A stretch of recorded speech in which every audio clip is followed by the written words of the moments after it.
Hello everyone, this is Timothy from Games, and last week we talked about that the new release of Godot, which is still experimental, allows us finally to do exports for Android and iOS.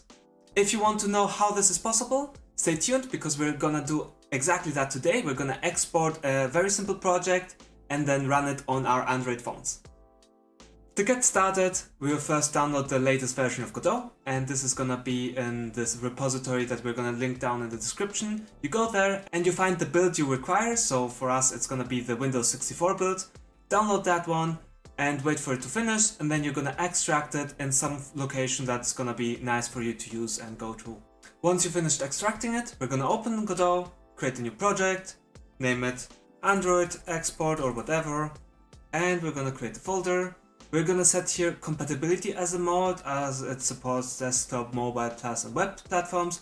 You would probably be able to use mobile as well, but in any case we're using compatibility, we don't want Git, and we're just creating it. And we're just creating a very empty project. Then we're gonna go to 2D scene and just drag and drop the icon here, and it just stays there.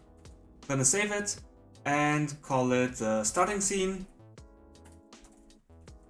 And so that we can demonstrate that this works with C#, we're gonna go here and add so we're gonna create a very simple C# script, and we're gonna call it change color. Okay, now that's open. I'll be using Rider because for me it's nicer when I have the good autocomplete. And we're gonna change the modulate to new color 000, and this should turn the sprite completely black. We can quickly try this out, so we can press play, then select the current thing as the starting scene, and once it's finished building, we can see the sprite is completely black, which means our C# script is working, and now we can go on and continue to creating the export. Now, for the important part, we're gonna go to Project, Export, and we're gonna go to Presets, Add, Android. You can of course try to also experiment with the iOS export, but we didn't do that yet. We're gonna just do the Android for now, and there are gonna be a bunch of small issues here that we're gonna solve step by step. The first one should be target platform requires etc ASTC texture compression. Just click fix import and that should do it. The second error message is more of a warning. Exporting to Android when using C# and .NET is experimental for now, that's how it is. And in the future, once the stable release is out, this error message or more warning message should be gone, but for now it's not gonna prevent us from exporting to Android. The next error message shows us that we don't have an export template or that it was not found. The way to solve that is gonna be to go to manage export templates and then just download and install. Now there's only one thing left to do, and it's gonna be to have a valid Android SDK installation. And the easiest way for us to do that was install Android Studio. Again, the link is gonna be in the description, and you just can download the latest version and install it in a path that's gonna be convenient for you. So we had already installed Android Studio, and we had put the Android SDK under C Android SDK for easy use of finding, and then we're just gonna copy this path. And in Godot, we're gonna go to Editor Settings, we're gonna search for Android, and it should be in Export Android. And there's gonna be here the Android SDK path. We're just gonna copy paste now the path of the Android SDK that we copy pasted before. And now if we go to Projects, Export, all of the issues should be resolved. And now the export to Android when using C#.NET is experimental, is no longer red, but it's yellow, indicating it's just a warning, and we're ready to export the game. So now we can click on Export Project. We're gonna create a new folder called Builds. And we're gonna export the Android export.apk, so it's gonna be a .apk file. Exporting and exporting for Android started, and it's gonna do something, and then it's gonna throw an error. Project export for platform Android failed. The issue is that code signing could not find KeyStore, unable to export. And for that, we have a also relatively simple solution. If you're the same as us and you don't want to deal with the command lines, you can check out this KeyStore Explorer thing. We are using that, and it's a GUI replacement. I'm just gonna show you now how to generate the KeyStore thing with this tool. So once you have the software up and running, you can create a new KeyStore, and we're gonna choose JAX, JKS, and we're gonna click save. It's gonna ask us for a password, and this is something that we can just define. Just remember about it once you have set it. And now we can choose where we want to save it. I already have defined here a test key store, but I'm gonna call it test Android. And we're gonna have it as a .keystore file. Now we can save it. Next thing is gonna be to generate a key pair, and for that we're gonna click on this icon here, generate key pair. We're gonna keep RSA. Nothing of the settings are gonna be changed.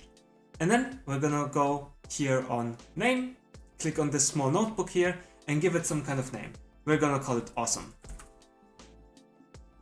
Once we have that, the alias name is gonna be automatically passed, and we're gonna just click OK, and it will require us again to set another kind of password. So we're gonna use another password. Use some passwords which are of course safer than what we are using. So now we're gonna just click save, and we should be done here. We're gonna go back to Godot. So we set up the debug keystore here. This is just the path to the keystore file.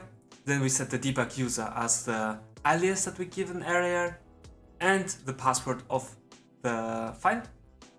And now we're gonna just click export project, and we are in the builds directory which we created earlier. I'm just gonna click save. And we're gonna wait until the export finishes. The export is gonna finish without any kind of pop-up. At least it's not the case for our version here. But you can check out this signed here, and that's when you're gonna be knowing that it's finished. And now we can test it, and we have two options. Option number one is we are gonna somehow use the APK file and move it over to the phone, and we're gonna install it there. Or we can use remote debugging using this kind of thing here, which is a normal cable. You should have one. But pay attention that it's a data cable, a cable that can transfer data, not just charging cable, because there's a small difference there. And only data cables would allow for the remote debugging. So once you have connected your phone with a cable, make sure that the USB debugging settings are connected and that the USB file transfer is turned on.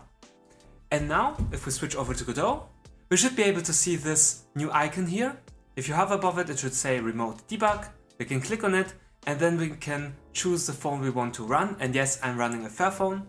This is not a sponsored video, but I like the idea of being able to repair my devices.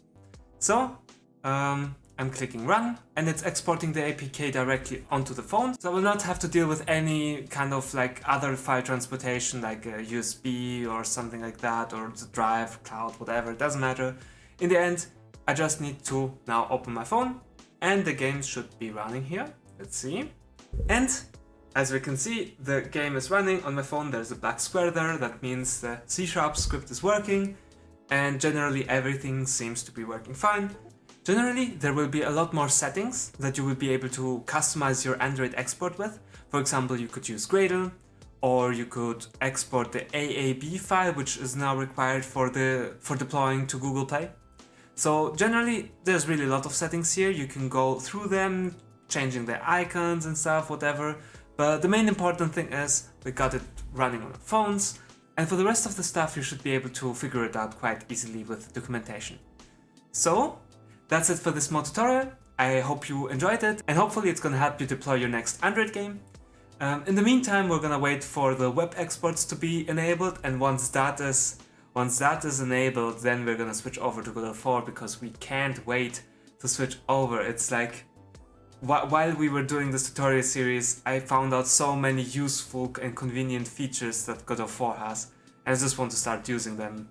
But we have to wait until the web exports are working. Anyways, if you like this video, you can leave a like, that would be very appreciated. And if you want to follow for more stuff that we're going to be publishing in the future, tutorials, devlogs, game design videos, everything that's going to be of interest, we're going to be publishing stuff. And see you around in the next one. Adios.